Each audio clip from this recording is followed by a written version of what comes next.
Chicken পক্সের সংক্রমণ বছরের বিশেষ দুটি সময়ে হয়, শীত চলে যাওয়ার কিছুদিন পর এবং শীত আসার কিছুদিন আগে।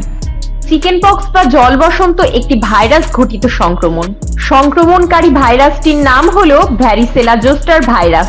কিন্তু আমাদের দেশে জল বসন্ত নিয়ে মানুষের মনে নানা রকমের কুসংস্কার রয়েছে। এই সময়ে রোগীকে প্রোটিনযুক্ত খাবার খেতে মানা করেন, যার ফলে রোগী আরো বেশি দুর্বল হয়ে পড়ে। তাই আমাদের এই কুসংস্কার বিশ্বাস না করে সঠিক উপায়ে এই রোগের মোকাবেলা করা উচিত। আজকের এই ভিডিওটিতে আমরা জানবো চিকেন পক্স হলে আপনি কি করবেন, চিকেন পক্স হলে কোন কোন খাবার একেবারেই খাওয়া যাবে না, আর চিকেন পক্স হলে কি ধরনের খাবার খাওয়া উচিত। এছাড়াও চিকেন পক্সের চিকিৎসা ও দাগ দূর করার ঘরোয়া কিছু উপায় সম্পর্কে জানবো। তো এই সবকিছু জানতে ভিডিওটি শেষ অবধি দেখতে থাকুন। অনেকেই বলে থাকেন চিকেন পক্স হলে স্নান করা উচিত নয়, মাছ মাংস জাতীয় খাবার খাওয়া উচিত নয়। এই সব ধারণা মানুষের মধ্যে এখনো রয়েই গেছে। ছোট থেকে বড়, পুরুষ থেকে মহিলা সবাই এই রোগে আক্রান্ত হতে পারে। তবে যাদের শরীরে রোগ প্রতিরোধ করার ক্ষমতা কম, বিশেষ করে শিশু ও বয়স্কদের ক্ষেত্রে চিকেন পক্সের সংক্রমণ বেশি হয়। সংক্রমণ বেশি হলে তা থেকে অন্য রোগের উপসর্গ দেখা দিতে থাকে, যেমন স্কিনের সংক্রমণ, নিউমোনিয়া, হেপাটাইটিস ইত্যাদি। চিকেন পক্স হলে মোটামুটি 9 থেকে 21 দিন পর্যন্ত থাকতে পারে এবং চিকেন পক্স হলে ছোট বড় জল ফোস্কার মতো হয়ে বিশেষ করে বুক, পিঠ ও মুখের ওপর ছড়িয়ে পড়ে। এর সঙ্গে সঙ্গে আক্রান্ত মানুষটির জ্বরও হতে পারে।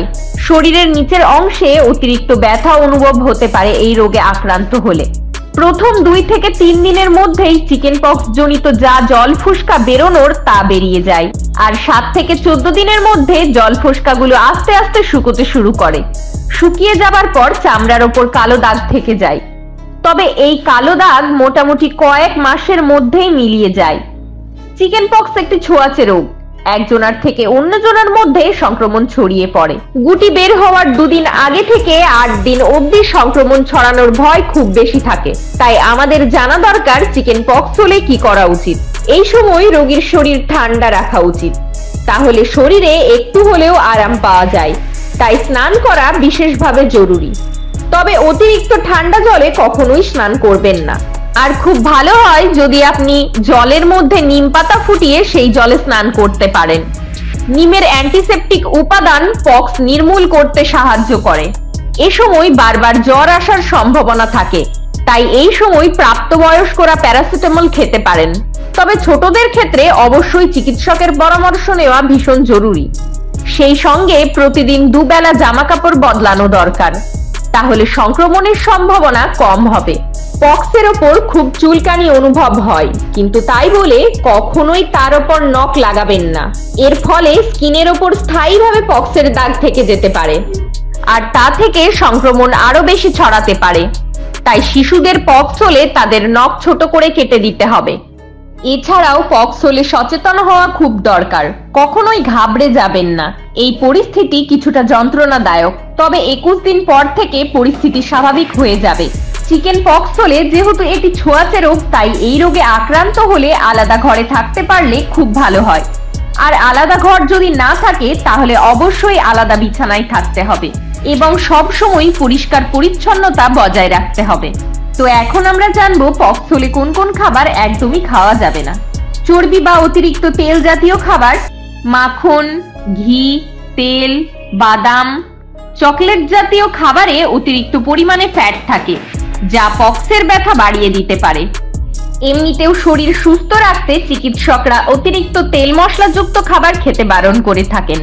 আর পক্স হলে অতিরিক্ত তেল মশলাযুক্ত খাবার একদমই খাওয়া চলবে না। পক্স হলে এমনিতেই মুখের ভেতর ছোট ছোট ক্ষতর সৃষ্টি হয়, তাতে ঝাল লাগলে ব্যথা 3 গুণ বেড়ে যেতে পারে। তাই এই সময় ঝাল মশলাযুক্ত খাবার একবারেই চলবে না। আখরোট, চীনাবাদাম, কিশমিশ এগুলোর মতো খাবারে আর্জেনিন নামে এক প্রকার অ্যামাইনো অ্যাসিড থাকে, যা পক্সের জীবাণুর বংশ বিস্তার করে। এমনিতে এই অ্যামাইনো অ্যাসিড শরীরের পক্ষে খুব ভালো হলেও জল বসন্তের সময় তা একদমই ভালো নয়। তো এখন আমরা জানবো সবচেয়ে গুরুত্বপূর্ণ বিষয়টি, পক্স হলে আপনি কি ধরনের খাবার খেতে পারবেন। পক্স হলে সারা শরীরে যন্ত্রণা অনুভব হয়, অনেক সময় আবার মুখের ভেতরেও ক্ষত থাকার জন্য চিবিয়ে কিছু খাওয়া সম্ভব হয় না। তাই এমন কিছু খাবার খেতে হবে যা সহজেই হজম হয় আর খেতেও অসুবিধা না হয়। তাই এই সময় অতিরিক্ত ক্যালোরি, মিনারেল ও ভিটামিন যুক্ত খাবার খেতে হবে। তবে মুখের স্বাদ আনতে পাতলা স্যুপ খেতে পারেন। এই সময় ডাল খাওয়া খুব উপকারী, বিশেষ করে ডালের পাতলা জল। এটি যদি আপনি চুমুক দিয়ে খেতে পারেন তাহলে শরীর খুব ঠান্ডা থাকবে। আর এই সময় আপনি ফলের রস খেতে পারেন, এটি শরীরে পুষ্টি যোগাবে। তবে লেবুর রস কখনোই খাবেন না, কারণ এতে উচ্চমাত্রায় সাইট্রিক অ্যাসিড রয়েছে, যা মুখের ক্ষতস্থানের যন্ত্রণার কারণ হতে পারে। চিকেন পক্স কমে গেলেও শরীরে দাগ থেকে যায়, তবে এই দাগ চিরতরে নির্মূল করতে খানিকটা তিল, কাঁচা হলুদ এবং নিম পাতা বেটে তা ওই কালো দাগের উপর লাগিয়ে দিতে পারলে এটি থেকে কিন্তু দাগ নির্মূল হয়ে যাবার সম্ভাবনা রয়েছে। তবে এটি পক্স কমে যাওয়ার পর ব্যবহার করবেন, পক্স থাকাকালীন একদমই ব্যবহার করবেন না। আর এই রোগের ক্ষেত্রে যে বিষয়গুলি মনে রাখবেন সেগুলি হলো, এটি কিন্তু একটি ছোঁয়াচে রোগ, তাই বাড়িতে কারোর পক্স হলে আলাদা ঘরে রাখুন। আর পক্সের দাগগুলিতে ভুল করেও নখ লাগাবেন না। এই সময় প্রোটিন জাতীয় খাবার খাওয়া খুব দরকার। এর পাশাপাশি সঠিক বিশ্রামেরও প্রয়োজন রয়েছে। আর সব শেষে বলি, পক্স হলে কখনোই ঘাবড়ে যাবেন না। আর এ বিষয়ে আরো কিছু জানার থাকলে অবশ্যই বিশেষজ্ঞদের সাথে পরামর্শ করবেন। সবাই ভালো থাকবেন, আবার দেখা হবে।